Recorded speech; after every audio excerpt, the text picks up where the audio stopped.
आशा अपने सास ससुर के साथ बिल्कुल भी अच्छा बर्ताव नहीं करती थी। उसका पति सुनील भी अपने माता पिता के साथ बड़ा ही रूखा व्यवहार करता था। अब उनके बेटे की शादी मेघा से हो गई है और हवा का रुख बदल रहा है। मेघा, चलो आओ, रसोई में आकर मेरे साथ रात का खाना बनाने में मेरी मदद करो।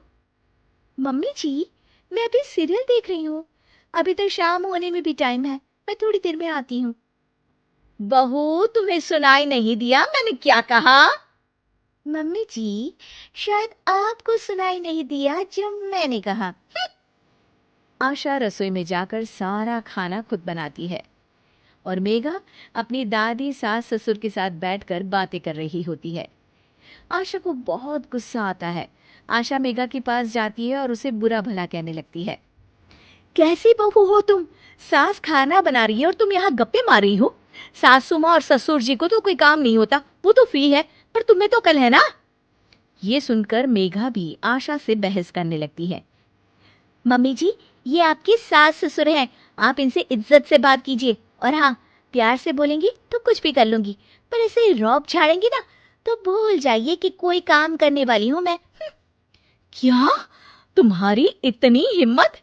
मेरी ही किस्मत फूटी है जो मुझे तेरे जैसी नालायक बहू मिली है। नहीं मम्मी जी, आपसे ज्यादा खराब किस्मत तो दादी सास की है, जिन्हें आप जैसी बहू मिली। आशा ये सुनकर तिलमिला उठती है। क्या कहा तुमने? आशा मेघा का हाथ पकड़ती है और कमरे से बाहर ले जा रही होती है। तभी वहां रोहित आ जाता है और मेघा उसे देखकर रोने का नाटक करने लगती है। देखिए, देखिए आपकी माँ मुझ पर कैसा अत्याचार कर रही है।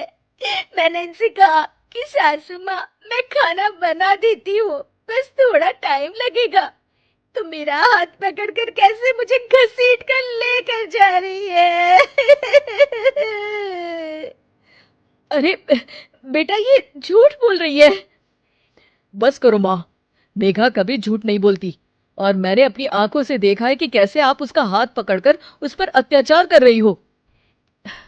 अरे बेटा, मैं तुम्हारी माँ हूं, तुम्हें मुझ पर विश्वास नहीं है? मेघा मेरी पत्नी है, उसका मेरा साथ तो जीवन भर का है और मैं उसी का साथ दूंगा। गलती आपकी है, आप ही सुधर जाइए माँ। तभी वहां सुनील आ जाता है। ये किस तरह से बात कर रहा है तो अपनी माँ से? पापा, आप तो रहने ही दीजिए। दादा दादी से आप किस तरह से बात करते हो देखा है मैंने। चलो मेघा। रोहित और मेघा वहां से चले जाते हैं। इस डायन ने तो मेरे बेटे पर कुछ जादू कर दिया है। देखो कैसे अपने माँ बाप से बात कर रहा है।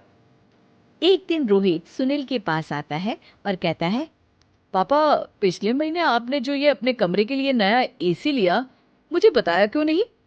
अरे इसमें तुझे क्या बताना? आपको बताना चाहिए पापा, अब मेरी शादी हो चुकी है, खर्चे बहुत हैं। आप तो रिटायर हो गए, मेरी कमाई पर घर चलता है, तो हिसाब तो रखना पड़ेगा ना। और वैसे भी आप लोगों को एसी की क्या जरूरत थी, पंखा ही काफी था आप लोगों के लिए। आशा को याद आता है कि कैसे उसने अपने सास ससुर के साथ बुरा बर्ताव किया था। ये सब हमारे ही कर्मों का नतीजा है। हमने सासू माँ और ससुर जी के साथ कितना बुरा बर्ताव किया, इसीलिए हमारे बहू बेटे भी हमारे साथ ऐसा कर रहे हैं। तुम सही कह रही हो आशा, हमने माँ और पिताजी के साथ बहुत गलत किया। रोहित उनकी बातें सुन लेता है और खुश हो जाता है। मेघा, मम्मी पापा को अपनी गलती का एहसास हो गया है। ये तो बहुत अच्छी बात है। मतलब अब हमें ये नाटक खत्म कर देना चाहिए। नहीं नहीं, बस एक आखिरी बार नाटक और करना होगा, ताकि ये दोनों दादा और दादी जी से अपने किए की माफी मांग ले। अगले दिन सभी हॉल में बैठे होते हैं।